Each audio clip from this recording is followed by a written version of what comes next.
Students of all ages, from kindergarten through high school, love being read to. It instantly engages them, gets them involved and excited about reading, and actually comforts them as well, providing a nurturing environment in which they can learn to really appreciate literature.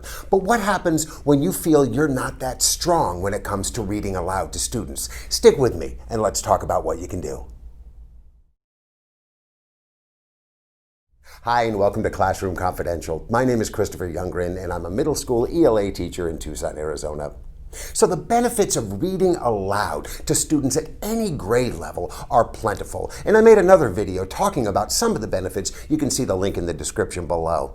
But today I want to talk about what you can do to be a stronger read aloud reader, to really grab your students and engage them, to be strong and confident and make the experience one that they won't soon forget. And the first thing that you can do is threefold. Practice, practice, and practice. You want to make sure before you read any material to a class that you are reading it out loud to yourself, whether it be an article, whether it be a short story, or a chapter in a book. You want to make sure that you're aware of any tricky passages or words that come along so your tongue doesn't go so your tongue doesn't get all tied up in the process of reading. Because what you want to do is you want to read with strength and conviction and confidence. And the more smoothly you can flow, the more fluid you're reading, the more their attention is going to be rapt, the more engaged they're going to be,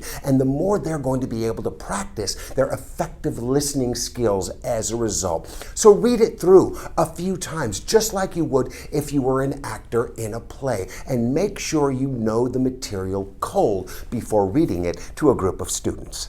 Now, along with practicing, you need to actually time the material as well, so that when it comes time to reading, you know how much time you have for class discussions on certain plot points or character shifts or vocab words you may want to define for the students, or taking any student questions. When you time the material ahead of time, you'll know exactly how much you'll be able to get through in a given class period and allow time for discussion and questions. So let's say you happen to be a teacher who's a little bit nervous or reticent when it comes to reading in front of students of any age, and you just don't feel very confident about it. Well, my advice to you is don't be afraid to be a fool. Be bold. Make big choices. Big, bold choices gets their attention. And the more attention you have, the more confident you will feel. And the more confident you feel, the bigger the choices you will make and the more dynamic your reading will be in the future. I mean, for example, let's say we're reading the Lorax. You can read it like this. He was shortish and oldish and brownish and mossy, and he spoke with a voice that was both sharpish and bossy. Mister, he said with a sawdusty sneeze, I am the Lorax, I speak for the trees. I speak for the trees have no tongue, and I'm asking you, sir, at the top of my lungs. He was very upset as he shouted and puffed, what's that thing you've made out of my truffle tuft? So yeah, you can do it like that, or you can do it like this. He was shortish and oldish and brownish and mossy, and he spoke with a voice that was both sharpish and bossy.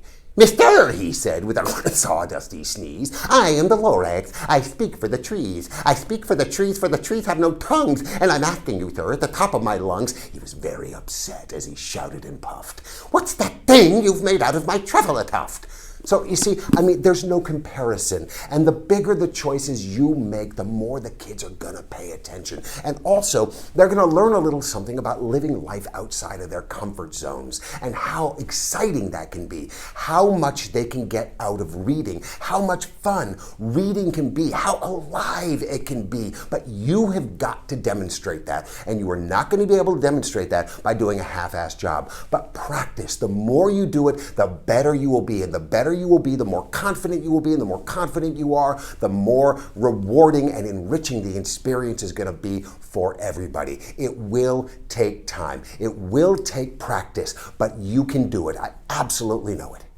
Now more than ever in this age of digital distractions, it is important to get kids excited about reading. It will carry them through life and it will make them better human beings as a result. I absolutely 100% believe this to be true. And it starts with your love of reading. It starts with you modeling for them how enjoyable, how much fun, how exciting, how enriching reading can be. And the Read Aloud is a perfect place to start. Hey, comment down below and tell me what your favorite Read Aloud book is. I'd really love to hear from you. Thanks so much for joining me today. Be well out there, stay safe, take care of yourselves, and take care of someone else. We'll talk to you soon. Bye-bye.